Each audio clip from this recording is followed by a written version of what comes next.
நான்காம் ஹோக்காகே மினாட்டோ, நான் தான் உன்னுடைய எதிரி. முடிஞ்சா என்ன வீழ்த்து. ஏய் ஜாக்கிரதை, யாருக்கிட்ட என்ன பேசுறோன்னு பார்த்து பேசும்.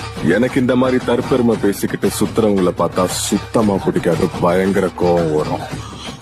அதைத்தான் நானும் யோசிக்கிறேன். அது மட்டும் இல்லாம இந்த மாதிரி எனக்கு கோவம் வந்துச்சுன்னா என் எதிர்க்க நிக்கிறவங்க உயிரோட இருக்க மாட்டாங்க. கஷ்டப்படாத நாட்டோ, என்கிட்ட அந்த ஜிட்சு வேலை செய்ய. யார் இன்னொருத்தரை விட ரொம்ப வேகமா தாக்குறாங்களோ அவங்க தான் இதுல ஜெயிப்பாங்க.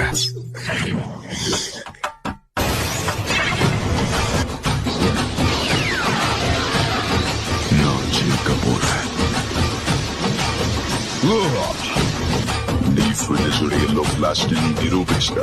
இந்த தேவா பத்தி தெரிஞ்சிருந்தோ என்கிட்டயே விளையாடு.